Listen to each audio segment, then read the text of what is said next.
আজই ডাউনলোড করুন আর এনজয় করুন আপনার পছন্দের শো। রুকু দিদি, তুমি চুপ করে দেখো না, তুমি বলো তুমি যাবে কিনা। যাবো পারুল, দাঁড়াও, আমি প্যাকিং করে আসি। তুমি কি চাও সেটা আমি আজ তোমার মুখ থেকে শুনতে চাই। রুকু দিদি, নিজের জীবনের ডিসিশন নিজেই নিতে হয়। রুকু দিদি বলো, হাতে কিন্তু বেশি সময় নাই। দাদা কি সত্যি তোমার বোন জয় করতে পারে নাই? তোমার কিসের অভাব ছিল তুমি আমায় বলো না কেন?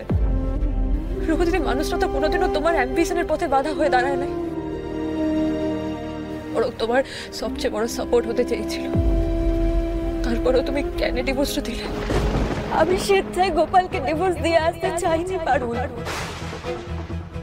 আমি লন্ডন আসতে চেয়েছিলাম ঠিকই, কিন্তু তাই বলে গোপালের সঙ্গে সব সম্পর্ক চুকিয়ে দিয়ে আসতে চাইনি আমি। আমাকে জোর করে ডিভোর্স পেপারে সাইন করানো হয়েছিল।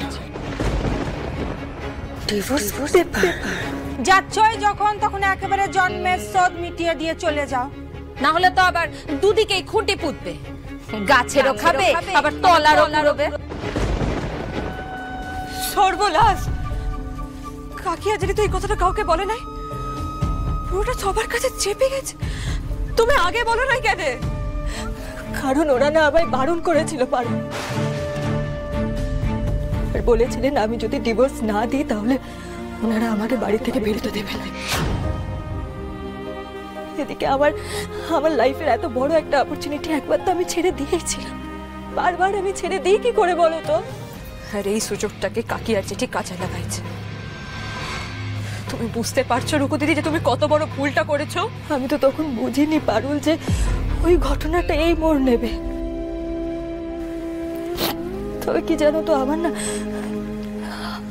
না এখানে আসাটাও জরুরি ছিল পারুল। আমি না এখানে না এলে জানতেই পারতাম না, বুঝতেই পারতাম না যে আমি নেড়াখোরকে সত্যি সত্যি এতটা মিস করছি। গোপালকে মিস করছি আমি। এই দূরত্বটা না কোথাও কি আমাদের খুব দরকার ছিল জানো তো পারুল। কিন্তু সেই দূরত্বের সুযোগ নিয়ে এখন কি ঘটতে চলেছে তুমি দেখতে পাচ্ছ তো? তোমরা যদি একে অপরের সঙ্গে শুধুমাত্র ওই যোগাযোগটুকু রাখতে, তাহলে কিন্তু আজ এই দিনটা আসতো লাই। রুকু দিদি, পুজোয় তোমাদেরকে একসাথে পারফর্ম করতে দেখে মনে হয়েছিল যে তোমাদের মাঝখানে সবকিছু ঠিক রয়েছে, কিন্তু তোমাদের দূরত্বটা যে এতটা বেড়ে গেছে আমি বুঝতে পারি নাই রুকু দিদি। ঠিক সেই সুযোগে একটা সম্পর্ক এসে ঢুকে যাবে সেটাও আমি ধারণা করতে পারি নাই রুকু দিদি। কারণ আমি বুঝতেই পারিনি পারুল যে ওই ঘটনার পরিণাম এত দূর অব্দি আসবে। তুমি বলো না পারুল, আমি যদি আগে থেকে জানতাম যে গোপাল আবার বিয়ে করতে যাচ্ছে, তাহলে আমি গোপালের সঙ্গে পারফর্ম করতাম বলো তো? আমি কিচ্ছু বলতাম না। এই প্রথমবার আমি পুজোতে দেশের বাইরে থাকার পর রিয়েলাইজ করেছি যে আমি এখানে সত্যি ভীষণ একা। ভিডিও কলে তোমাদের দেখে না আমার শুধু আফসোস হচ্ছিল। আমার ইচ্ছে করছিল আমি ছুটতে বাড়ি চলে যাই, তোমাদের সঙ্গে থাকি, আনন্দ করি, গোপালের সঙ্গে গোপালের সঙ্গে একসঙ্গে সিঁদুর খেলি। সেটা বললে নাই কেন রুকু দিদি? একবার বলে তো দেখতে পারতে।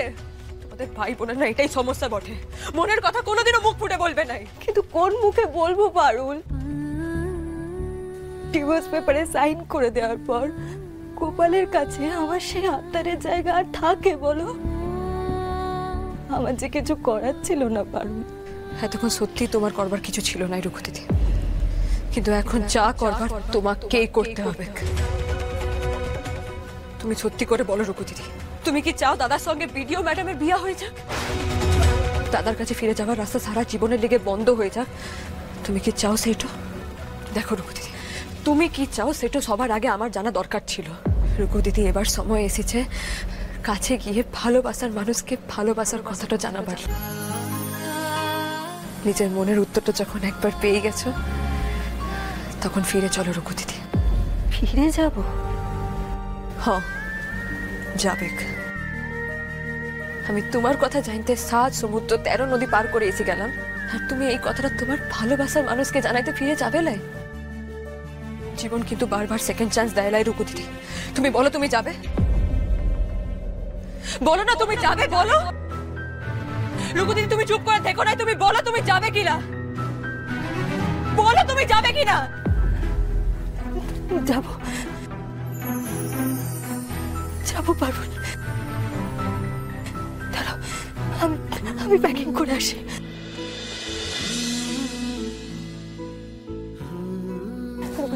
দেরি করো না, তুমি যাও যাও, আর এখান থেকে বেড়ায় সবচেয়ে আগে তুমি দাদাকে ফোন করবে, বলবে গোপাল তোমার লিগে সারা জীবনের ভালোবাসা নিয়ে তোমার কাছে আমি ফিরে আসছি।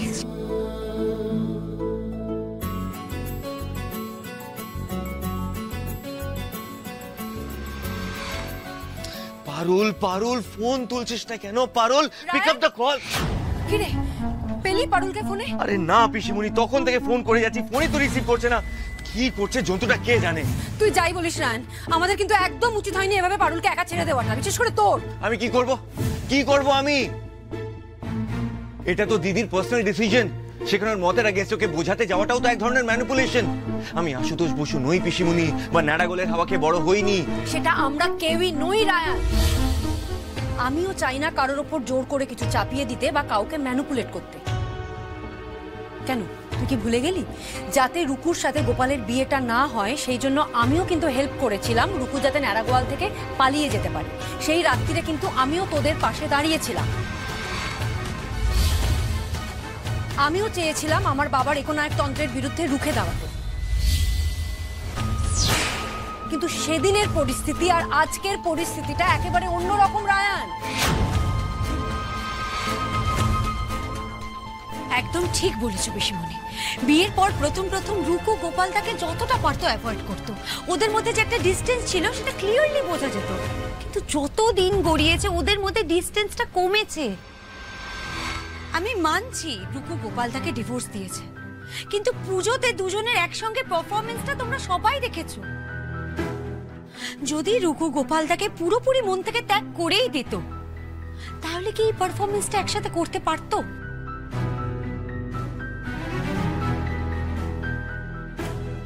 ওরা একে অপরকে অ্যাভয়েড করতো না। না না, ব্যাপারটা এতটা সহজ নয়। ঠিক এই জন্যেই আমি চাই যে পারুল রুকুর কাছে পৌঁছক, গোপালের বিয়ের খবরটা ওর কানে দিক। দেখ রায়ন, সেদিন যদি ওদের বিয়েটা না হতো তাহলে সেটা অন্য কথা ছিল, কিন্তু বিয়ের 6 মাস পরে রুকুর গোপালের প্রতি কোনো ফিলিংস জন্মেছে কিনা সেটাও আমাদের জানা দরকার। আবার গোপালের অন্য কোথাও বিয়ে হয়ে যাওয়াতে রুকুর আদেও কিছু যায় আসে কিনা সেটাও আমাদের জানার দরকার। রায়ান, পিমনি কিন্তু একদম ঠিক কথাই বলছে। দেখ, আগের বার দিদির আনসার আমরা সবাই জানতাম, কিন্তু এবারে আমরা জানি না যে দিদি কি চায়, আর সেটা জেনে বের করা আমাদের সবথেকে আগে দরকার। রায়ান,